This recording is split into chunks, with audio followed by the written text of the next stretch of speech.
Hi everyone, welcome back to my channel. Today I am filming a book haul, my first book haul of 2025. Yay, I'm so excited.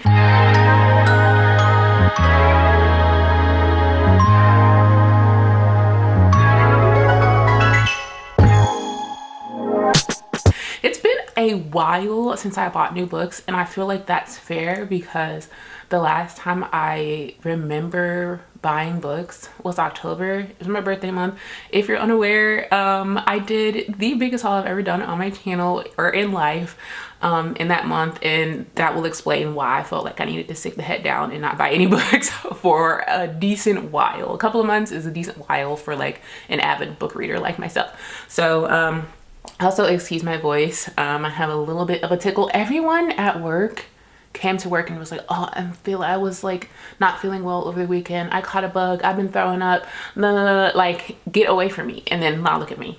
I've caught the cooties, but that's neither here nor there. I'm fine. I feel better than I sound, so don't be alarmed.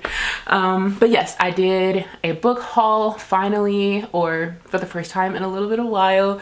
The bookstore in my reading corner is my happy place, and Barnes & Noble had a hardcover book sale, and I'm not mad at hardcovers. Like, yeah, they take up a little bit more space. They're a little bit cumbersome to hold. I'm not the type of person to take the cover off, like the dust jacket, and read it because I feel like it's naked and like, I don't know. Comment down below, are you a person who keeps the dust jacket on, or do you take it off if it's a hardcover?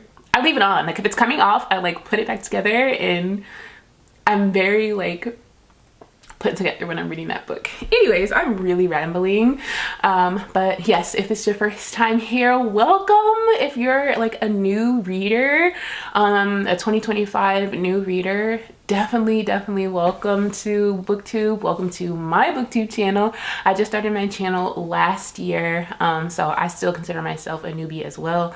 But this is a fun space. This is a very fun, very safe, very happy, very emotional space in the booktube YouTube world, and I absolutely love it here. And thank you so much for watching. If you wouldn't mind, consider subscribing before moving on, because I post hauls. Like I said, I post some coffee chats. That's like a new series that I'm doing in my channel, where I normally post them on a Saturday or Sunday, and I have a coffee or hot beverage of sorts in one of my very vast mug collection mugs, and I just talk about something bookish. It could be like the books that I'm currently reading. It could be like just some booktube stuff that I'm dealing with, or like a rant or spoiler vlogs or something like that. Just whatever comes to mind. Like, it's a very free space, and those are actually good videos to leave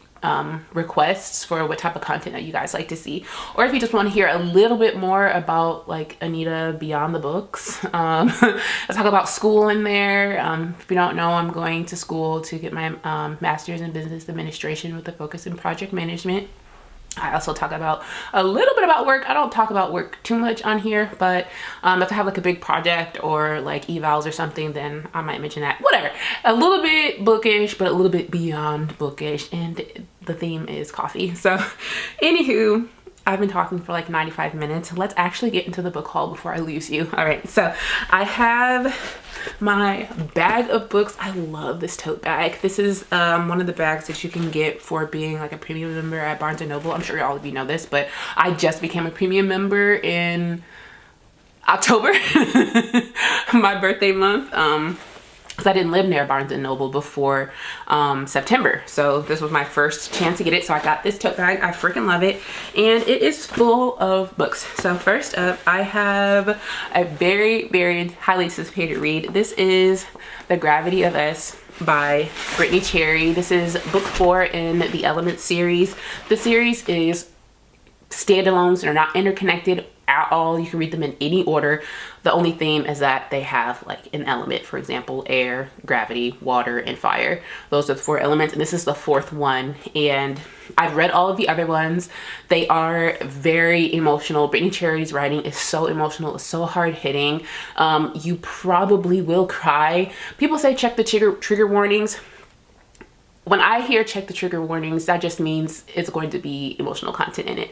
I'm never going to check the trigger warnings because I'm going to read it no matter what. Even if it says like, this thing happened to you, and this thing happened to you, and this thing happened to you, like me personally, I'm not going to shy away from it because I feel like a part of it is going to speak to me, and a part of it was written for me so that I might connect with it. It just might be, you know, handled with care. You know what I mean? It's not going to be as fluffy. So for me, I'm going to read no matter what. I'm not going to read the trigger warnings. But if you are a person who is sensitive to particular content, definitely check her trigger warnings because she goes deep. But this is a highly, highly anticipated read for me. I love her.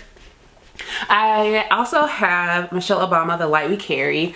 I want Becoming, but I know they had it in the store.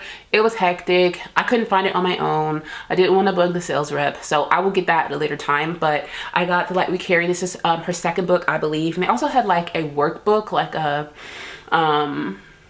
what's the shadow work type book to go along with this.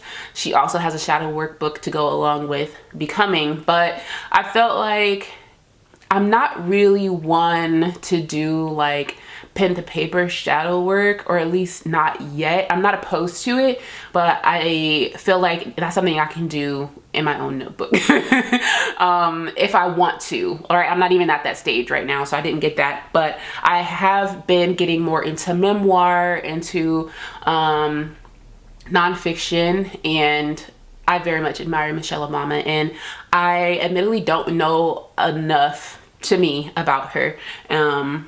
So I would like to explore her memoir and her writing and her advice and her wisdom. So I picked this one up. I do want to get Becoming though.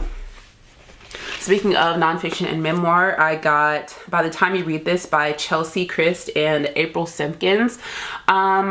I have seen, I think like an interview or something of that nature about this young lady. She was Miss America, I want to say, Miss USA, Chelsie Tryst, and she died unexpectedly in January of 2022. She took her own life, unfortunately, but this spoke to me because it is a person that seemed to have everything from the outside. She seemed to be so happy. She seemed to be so fulfilled, so successful, so beautiful. But she was obviously struggling with something very, very deep. And this is written or in collaboration with her mom, who kind of like wrapped up the story for us in this novel, or in this memoir. Is it considered a memoir? But I know this is going to be a hard read, but I'm interested. Like, it's so sad. But I feel like this is something that she wanted to share with people. It says, by the time you read this, the space between Chelsea's smile and mental illness. Like, I feel like she wanted to share her story and her experiences and how she was feeling. And I would really like to read that. All right, let's just keep with the nonfiction. I think I have one or two more in here, so let me find. I have two more. That's crazy. Like, I cannot believe that I am not only like dipping into nonfiction, because I have some. They're on the top of my bookshelf. You can't see it, it's cut out of the frame right now. But I have some nonfiction, but I very much wasn't like buying new nonfiction books until, oh gosh, what was it that I read? I think it was Hood Feminism by Nikki Kendall. I read that and I was like, I think for my reading wrap up, I said the name, the 3 words for that one is like call to action. Or is another nonfiction book that I said the 3 words were call to action, because it just felt so packed with information and like so many ways that we can make change, so many ways that we can educate ourselves, so many ways that we can be more informed and greater advocates. And I'm just like, it spoke to me. So here I am with a couple of more nonfiction books. So first I have Black America's Capital, How African Americans Remade Atlanta in the Shadow of the Confederacy by Jeffrey O.G. Ogbar. I was just browsing the nonfiction section. I know, crazy, who does that? Not me, but now I do. And I saw this in, I think it was like the US history section, and it talks about how Atlanta is like the Mecca, the home of America's most prominent Black politicians, artists, colleges and universities and businesses. It has the highest concentration of Black millionaires.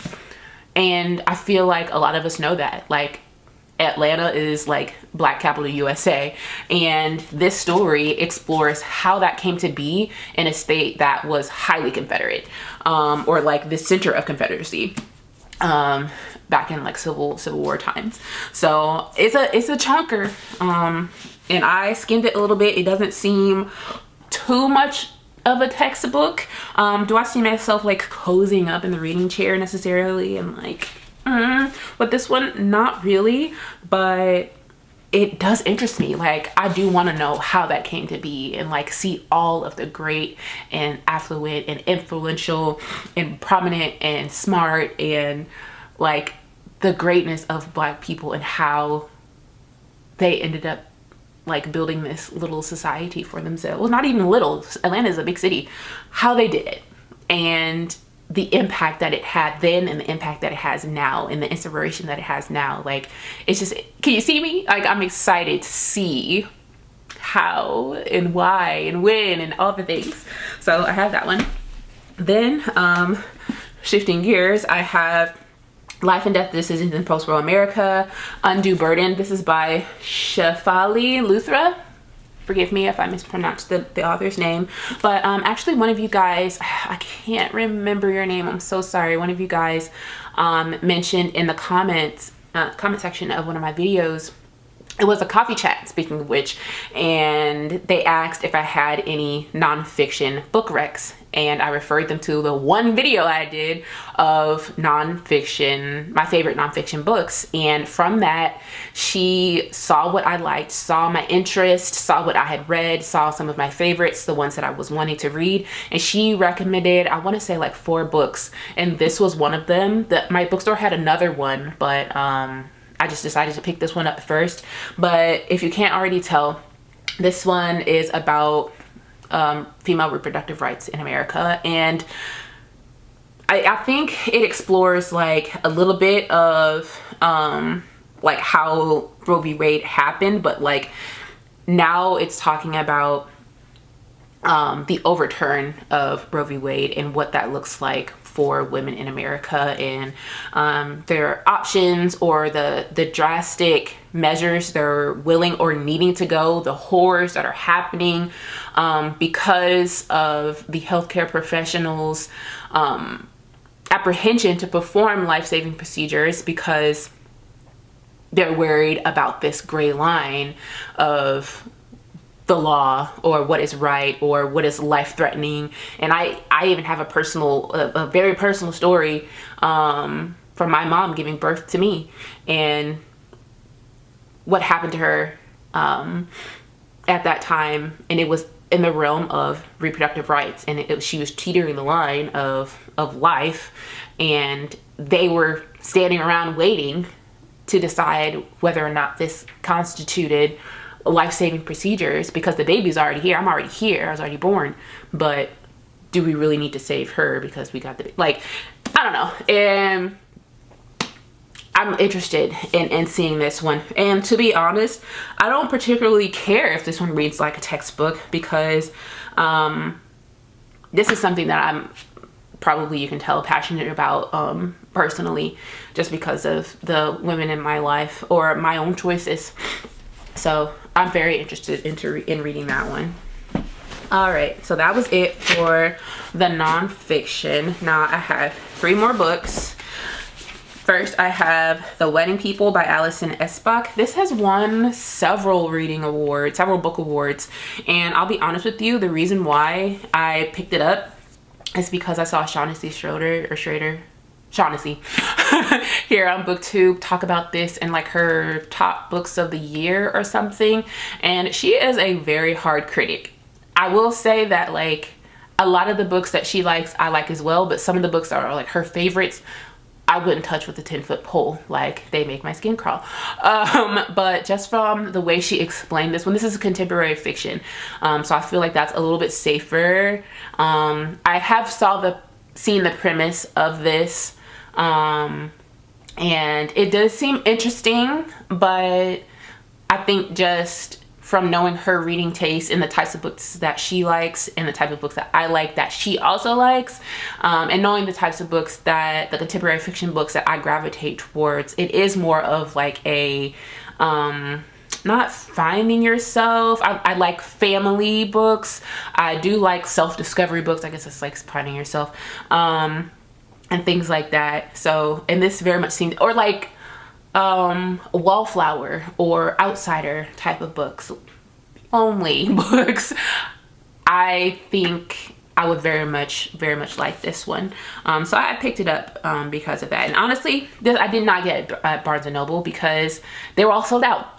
Once that hardcover book sale happened, they were all sold out of this book. They had one in stock, but it was on hold for someone else. So what did I do?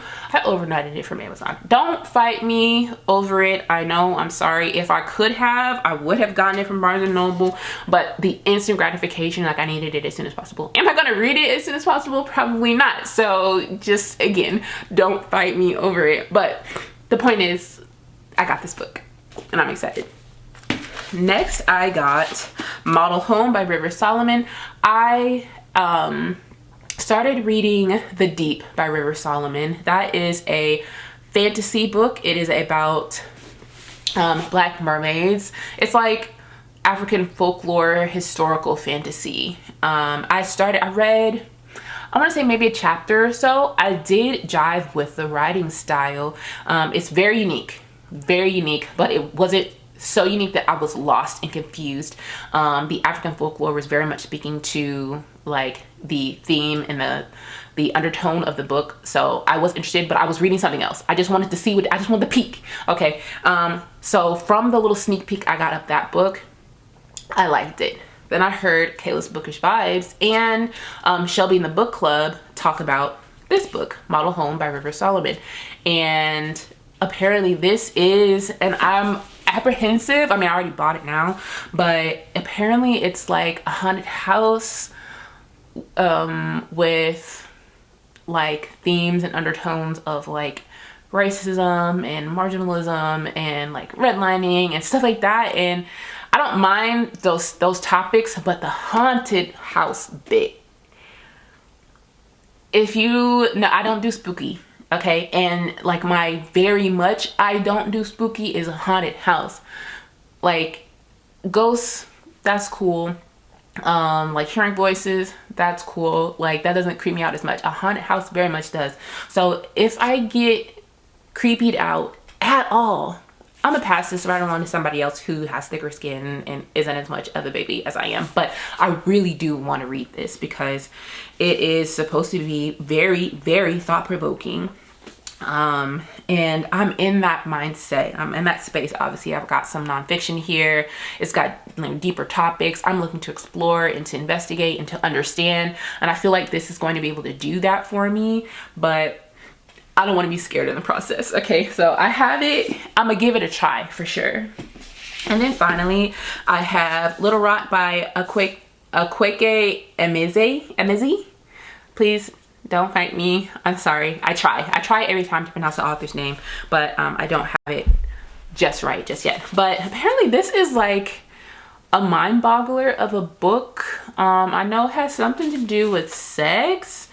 But it says, one weekend, the elite underbelly of a Nigerian city, a party that goes awry, a tangled web of sex and lies and corruption that leaves no one unscathed. So it's like, it sounds like a sex murder mystery or something. I don't know that to be true. I think I've read, like I opened up to the book and read, you know, a couple of words or something in there to see, do I like the writing style from a glimpse? And it was cool. But I have seen not thorough reviews of this, but people just being like, what the heck did I just read? Or it's something that sticks with them or not necessarily lives rent-free in their brain. Like it's a 5-star and is a favorite, but it is different. And I am looking for different, for sure. So those are all of the books that I got for my first book haul in 2025. I have a little bit of everything. Surprisingly, I don't have a lot of romance. I think I'm romanced out because all the books that I read in December for like, you know, the Christmassy books, most of them were, well, all of them were romances. And I think I can stand to like chill on the romance for now.